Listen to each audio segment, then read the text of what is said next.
Good Friday morning. I'm Randi Hildreth. Thank you so much for waking up with us this morning. It's bright and early, but I imagine some people are already thinking about that Thanksgiving leftover plate that they plan to eat. It's 4 a.m. Listen, this is a safe space. This time last week, we were saying like, oh, hurricane season. We're looking ahead to November. Nothing, too serious. But now, hurricane watch this morning. Allison mentioned Puerto Rico is dealing with significant damage this morning in the wake of Hurricane Fiona. I want you to take a look at just a few of the videos. What do you have to say to the alleged victim? I know a lot of the conversation coming up today. In the middle of a criminal investigation. Can't say anything. Fox 35's Randi Hildreth has been on top of this story the past few weeks, and Randi, Hill spoke to you while she was leaving court today. Yeah, she answered a couple questions about what's going through her mind, her message to the alleged victim, and her thought process moving forward. Developing now, one of the victims hurt in that mass shooting at a Seminole County nightclub, she's filing a lawsuit. She claims the venue and the promoter failed to provide adequate security. A 16-year-old was arrested for shooting at a crowd during a private party at the Cabana Live last weekend. Rakita Davis says the bullet went through her left ankle. She spent 3 days in the hospital. Doctors told her it could take at least 3 months for her to recover. Now, despite having 10 armed security guards, deputies say the 16-year-old was still able to get that gun inside. Today, a grand jury agreed that there was enough evidence to connect Stephen Stearns to the murder of 13-year-old Maddie Soto. It's almost 2 months to the day that her body was found. I want you to take a look at this damage. You see it right behind me. This is all that's left of Hugo Cafe Tropical. The Ocala restaurant was destroyed after an explosion Friday night. Fox's Doug Luzader is live in Washington, D.C. Thank you so much for joining us this morning. As you mentioned, I want to bring Governor DeSantis into the conversation. Do you think that this potentially speeds up his timeline for making any additional announcements, officially throwing his hat into the race? I want to point your attention to the hours of this story, 7 a.m. until 10 p.m. That means Rahed Shahada was shot and killed less than an hour before he was set to get off and go home. Yeah, good evening to you both. And to be honest with you, Marlisa, I have not been able to stop thinking about this family and the pain that they are going through right now.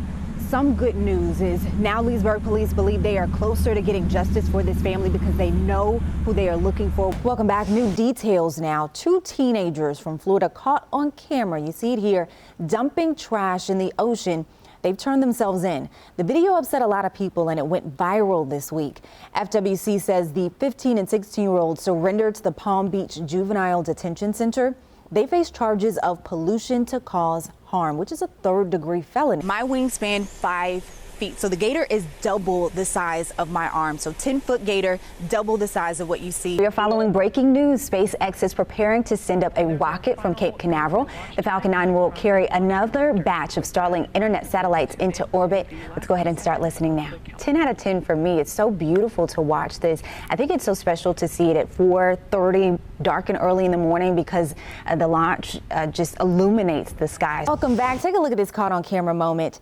This is what was holding up the line at the Northport Starbucks this morning. If you were waiting on your venti or your latte, this guy was trying to get a pup cup. This gator was hanging out in the drive-through lane. The mayor used words like disappointing, concerning, and sad to describe today's bombshell announcement. New video shows the moments Orlando City Commissioner Regina Hill bonded out of the Orange County Jail. Just hours before, Regina Hill. Hill was standing before a judge to answer for the 7 charges she now faces, including multiple counts of exploitation of an elderly person and fraud. Entered plea of not guilty on all accounts. Attorney James Smith represented Hill today. He says Hill continues to maintain she did nothing wrong. Obviously, the allegations against her are serious and shocking, but it's incredibly important to remember one thing. In the eyes of the law, she's presumed to be innocent. But the Florida Department of Law Enforcement said it has found evidence that shows otherwise. Mrs. Hill effectively betrayed the trust of her community by taking advantage of a 96-year-old elderly citizen, which is one of the most vulnerable in that community. State investigators say they've been looking into Hill since February 2023 after receiving a tip from her former aide.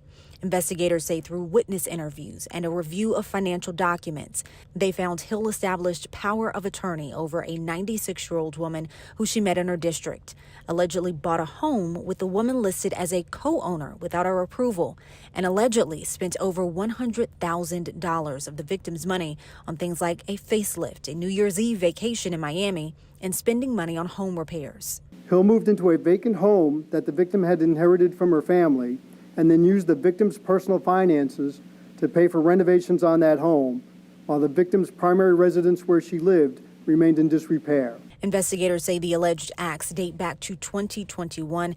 They say the 96-year-old woman didn't realize she had signed over financial power to Hill and didn't realize the extent of the alleged spending until she was approached during the investigation. Now, in terms of how folks are feeling here, I spoke with at least 4 business owners today, and they say they are frustrated because they have lost another day of business. When Seminole Town Center was supposed to open this morning, it didn't. Still no power.